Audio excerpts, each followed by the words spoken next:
Is public speaking a talent or a skill that anyone can learn? I think some people have public speaking as a talent that comes naturally, but I strongly believe through my experience that it is a skill that can be acquired. The real question for me is, how important is it for you to say what you need to say? And how much do you believe in your message and what you're trying to convey to your public?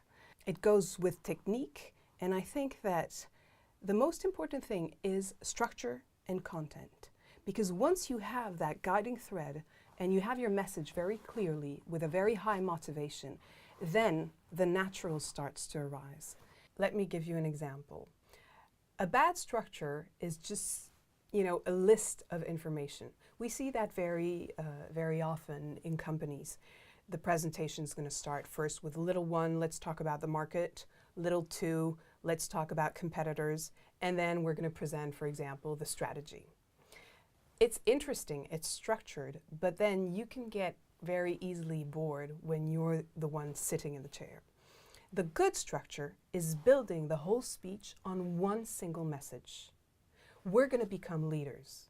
Why are we going to become leaders? Because when you have a look at the market, competitors, blah, blah, blah, this is why we can do it. And how are we going to do it? We're going to use a strategy that's going to work. So you're building it on one single message, that is, we're going to become leader of the market.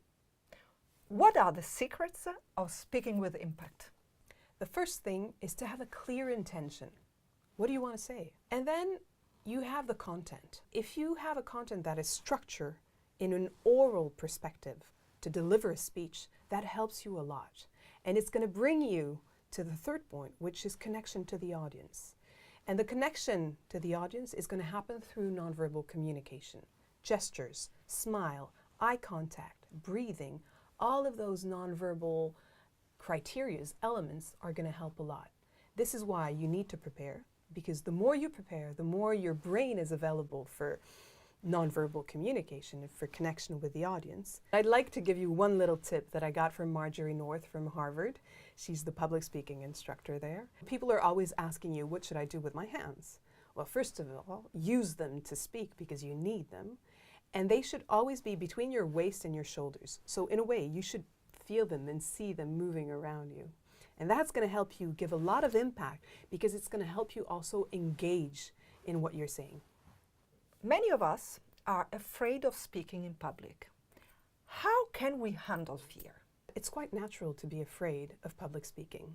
We know that 10% of people enjoy public speaking, 10% are absolutely terrified, and 80% are fairly comfortable or uncomfortable. There's another study that Christophe André, a French psychiatrist, mentions in one of his books, is that 1 people out of 3 is going to give up speaking in front of an audience. And that can even be a small group.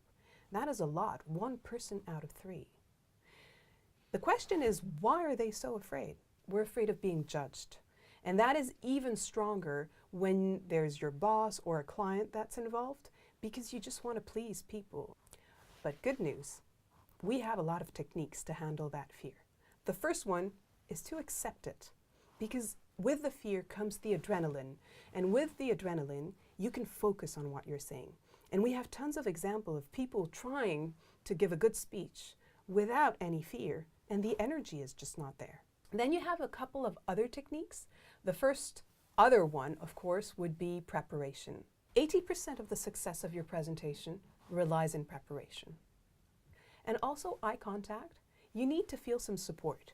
So give some eye contacts with some friendly faces sitting in the audience. That's something that can really, really help us. Who is Mélanie Remond? I started my career as an actress and an opera singer, and I had huge stage fright. And at some point I thought, I have to do something about this. And I turned myself to athletes in sports, and I thought the mental preparation, the way they deal with the pressure, is quite the same as actress and singing on stage. And at that point I started coaching. Today I run the coaching department at DBNA, and the whole idea is to match acting techniques with personal development techniques to help individuals give their best performance. Any specific advice for women? speak in public would be the first advice, because women are not speaking out. They're not voicing their message. And most of the time we say that men are doing, when we're looking for an expert, people, journalists are going to ask men first to do it, because not that women are not that good, but women are too shy. Women are thinking, I have to be ready and I need to be perfect and I need to know everything on the topic. No, just go for it, because the more you're going to speak in public, the more comfortable you're going to be. So that's the first advice. The second thing, to be very practical, goes with voice. A lot of women have a kind of weird relationship to voice. When you speak in a very high-pitched voice, like if I start speaking to you like this, the problem is people immediately think that you're hysterical or that you're shy or that you're too girly, and it takes away all your credibility. So you need to speak in a low voice and you need to speak loud, because if you're speaking loud enough, then again, you're engaging your whole body and your whole brain in what you're saying, and it helps a lot with the energy. Public speaking is a skill that you can develop if you train. Just 5 minutes every day for maybe 8 weeks, and then you're going to get your skill building and you're going to develop and gain your impact in public speaking.